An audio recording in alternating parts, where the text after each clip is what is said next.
Hello everyone, ഇന്ന് പരിചയപ്പെടുത്തുന്ന ഒരു സ്പെഷ്യൽ കാബേജ് തോരനാണ്.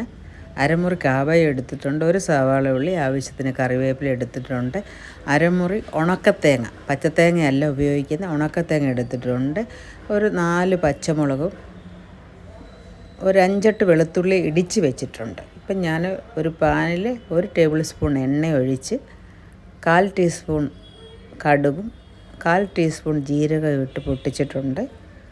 ഇനി നമ്മൾ ഇടിച്ച് വെച്ചിരിക്കുന്ന പച്ചമുളകും വെളുത്തുള്ളിയും കൂടെ അതും കൂടെ ഇട്ട് പച്ചമണം മാറുന്നിടം വരെ നമുക്കിതൊന്ന് വഴറ്റാം.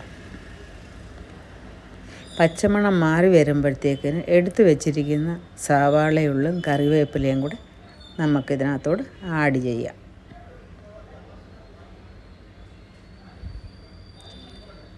ഇത് നല്ലവണ്ണം ഒന്ന് വഴറ്റിയെടുക്കാം. പച്ചമണം മാറുന്നിടം വരെ നല്ലവണ്ണം വഴറ്റാം. വഴണ്ടതിന് ശേഷം നമ്മൾ എടുത്ത് വെച്ചിരിക്കുന്ന ഉണക്കത്തേങ്ങ, ഒരു മുറി തേങ്ങയാണ്, അത് ചിരകി വെച്ചിരിക്കുന്നതാണ്. ഇതിൻ്റെ മെയിൻ ടേസ്റ്റ് എന്ന് പറഞ്ഞാൽ ഈ ഉണക്കത്തേങ്ങയാണ്. ഇത് ബ്രൗൺ കളർ ആകുന്നിടം വരെ നമുക്ക് ശരിക്കും ഫ്രൈ ചെയ്യാം ഈ ഉണക്കത്തേങ്ങ. ഇപ്പം നമുക്ക് ഇടേണ്ടതെല്ലാം ഇട്ടിട്ടുണ്ട്, ഇനി കാബേജ് മാത്രമേ ഉള്ളൂ ഇടാൻ. നല്ലവണ്ണം ഒന്ന് ഫ്രൈ ആകുന്നിടം വരെ നമുക്ക് വെയിറ്റ് ചെയ്യാം. ഈ ഉണക്കത്തേങ്ങയാണ് നമ്മുടെ തോരൻ്റെ ടേസ്റ്റ്. ഇപ്പം തേങ്ങ നല്ലവണ്ണം ഫ്രൈ ആയിട്ടുണ്ട്. 1/4 ടീസ്പൂൺ മഞ്ഞൾപ്പൊടി, ആവശ്യത്തിന് ഉപ്പ് ഇട്ട് ശരിക്ക് നമുക്കൊന്ന് യോജിപ്പിക്കാം.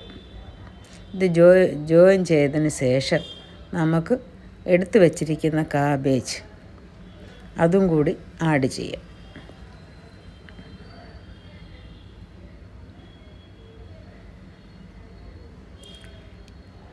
കാബേജ് ആഡ് ചെയ്തതിന് ശേഷം ശരിക്ക് ഒന്ന് ഇളക്കി യോജിപ്പിക്കാം. ഇതൊരു സ്പെഷ്യൽ കാബേജ് തോരനാണ്. മെയിൻ ഇൻഗ്രീഡിയൻറ്റ് എന്ന് പറഞ്ഞു കഴിഞ്ഞാൽ ഉണക്കത്തേങ്ങയാണ്. പിന്നെ ഇഞ്ചിയും വെളുത്തുള്ളി നമ്മൾ ഇടിച്ചാണ് ഇടുന്നത്.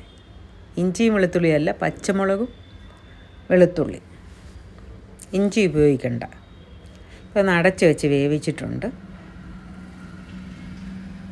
ഇപ്പം വേണ്ട നല്ലവണ്ണം വെന്തിട്ടുണ്ട്. തോരൻ ഏകദേശം റെഡിയായി.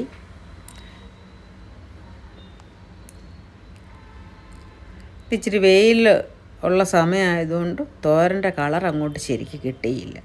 ഇപ്പോൾ റെഡി ആയിട്ടുണ്ട്. Good bye.